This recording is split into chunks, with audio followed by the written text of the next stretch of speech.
갑작스럽게 머리가 빠지고 이 동그란 땜빵처럼 나타나거나 머리카락이 며칠 만에 거의 다 빠져버리는 경우 원형 탈모를 의심해 볼 수 있는데요. 안녕하세요. 서울 아산병원 피부과 교수 문익준입니다.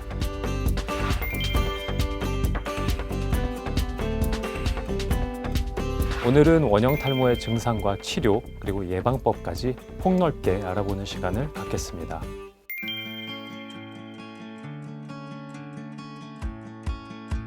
탈모를 유발하는 질환 중에 가장 흔한 것은 안드로겐 탈모증입니다.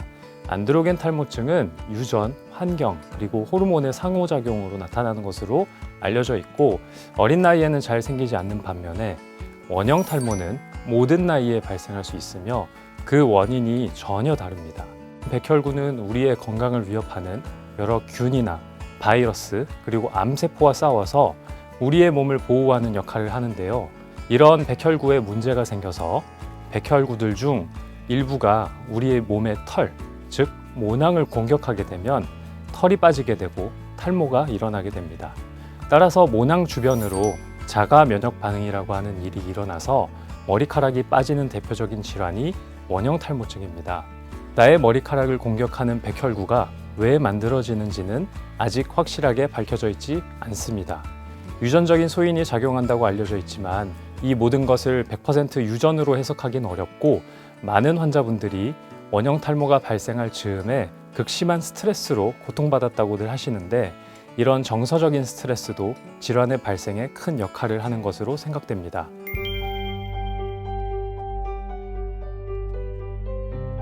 원형 탈모증이라는 병명에서 알 수 있듯 두피에 동그란 모양의 탈모반이 생기는 것이 이 질환의 가장 큰 특징입니다. 이런 탈모반의 크기와 개수는 사람마다 차이가 있을 수 있고 심한 경우는 머리카락 모두 빠지는 전두 탈모증이 발생할 수 있습니다. 이런 전두 탈모증은 원형 탈모증의 심한 타입이라고 보시면 됩니다. 때로는 머리카락뿐만 아니라 수염이나 눈썹 그리고 속눈썹 등이 빠지는 경우도 종종 볼 수 있습니다. 원형 탈모증 환자들 중 일부에서는 손발톱의 변형도 보일 수 있습니다.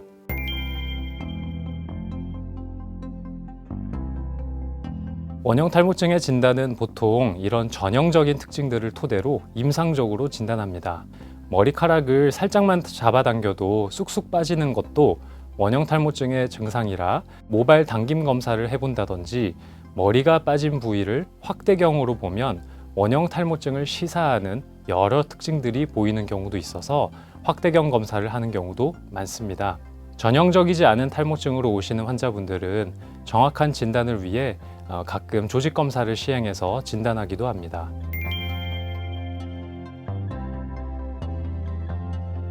앞서 말씀드린 바와 같이 원형 탈모증은 자가 면역 반응에 의해서 발생합니다.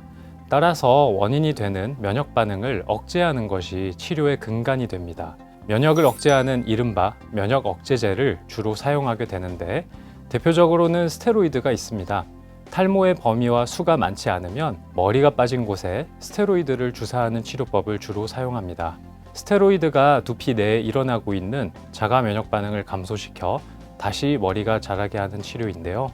통상적으로 3, 4주에 한 번씩 주사하게 됩니다.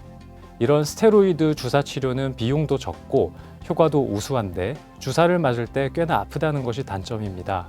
그래서 주사 치료의 통증을 견디지 못하거나 10세 미만의 어린 아이들의 경우 주사 치료 대신 스테로이드 연고를 도포하기도 합니다. 탈모의 범위가 넓은 경우에는 먹는 약을 쓰기도 합니다. 먹는 약 또한 면역 반응을 줄여주는 다양한 종류의 면역 억제제를 사용하는데요. 그 중에서 가장 흔히 사용되는 약으로 스테로이드와 사이클로스포린 등이 있습니다. 스테로이드를 먹으면 면역 억제 효과가 빠르게 나타나는 장점이 있어 원형 탈모가 최근에 발생했거나 탈모의 범위가 빠르게 넓어지는 급성기에 주로 사용합니다. 하지만 오랜 기간 스테로이드를 먹게 되면 살이 찌거나 당뇨, 골다공증이 생기는 여러 부작용이 발생할 수 있어 단기간만 처방하고 있습니다. 이런 스테로이드의 장기 복용에 따른 부작용을 줄이기 위해 사용하는 약이 사이클로스포린입니다. 사이클로스포린은 자가 면역 질환이나 장기 이식 환자에게 흔히 처방하는 면역 억제제로서 스테로이드에 비해 오랜 기간 복용해도 비교적 안전하다는 장점이 있습니다. 그러나 이 약 또한 여러 부작용이 발생할 수 있고, 대표적으로는 혈압 상승, 간 기능과 신장 기능에 이상이 있을 수 있어 주기적으로 혈압을 측정하고 혈액 검사를 하는 것이 필수적입니다.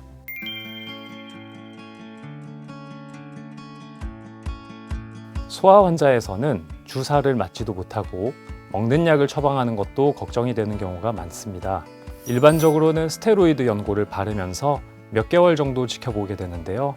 부모님들이 스테로이드 연고를 오래 바르는 것을 상당히 걱정하시는데, 다른 부위와는 다르게 두피에는 스테로이드 연고를 좀 오래 써도 아무 문제 없는 경우가 많습니다. 다행인 것은 원형 탈모가 발생했더라도 아무 치료 없이도 거의 50%에서 1년 내에 머리가 다시 자라는 것으로 알려져 있습니다.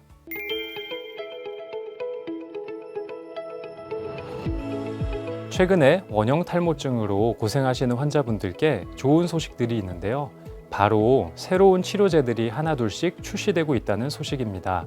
대표적으로는 바리시티닙이라고 하는 잭 억제제인데요. 이 약은 우리 몸의 전반적인 면역 기능에는 최소한의 영향만 주면서 원형 탈모증의 원인이 되는 자가 면역 반응을 보다 선택적으로 감소시켜주는 약입니다. 앞서 설명드린 다른 약들에 비해 원형 탈모증의 치료 효과도 보다 우수한 것으로 알려져 있고, 장기간 복용하더라도 비교적 안전한 약입니다. 다만 한 가지 문제점이 이 약이 아직 건강보험 급여가 되지 않아서 비싸다는 것입니다. 일정 기간만 먹고 중단할 수 있는 약이 아니라 머리가 다 날 때까지 몇 개월 또는 몇 년을 먹어야 하는 약인데, 비용 부담이 커서 아직 환자들에게 선뜻 권해드리기 어려운 상황입니다. 하지만 저희 대한피부과학회와 대한모발학회에서 심한 원형 탈모 환자들에게 이 약에 보험 적용을 해달라고 꾸준히 요청하고 있어서 언젠가는 이 약이 꼭 필요한 분들에게 저렴한 비용으로 처방해드리는 날이 올 수 있을 거라고 믿습니다.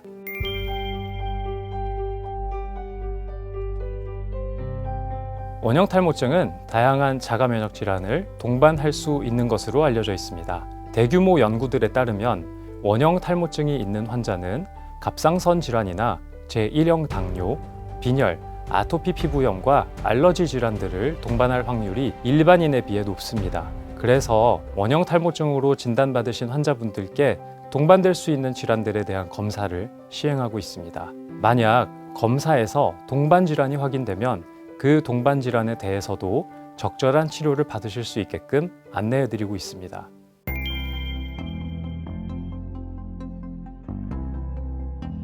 원형 탈모증은 재발할 수 있습니다.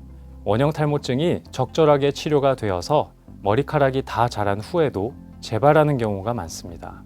탈모의 범위가 넓었던 경우, 어린 나이에 발생한 경우는 재발률이 좀 더 높은 것으로 알려져 있어서 머리를 감거나 미용실에서 머리를 자를 때 재발 여부를 확인하는 것이 필요하고, 재발이 의심된다면 조기에 적극적인 치료를 받는 것이 좋습니다.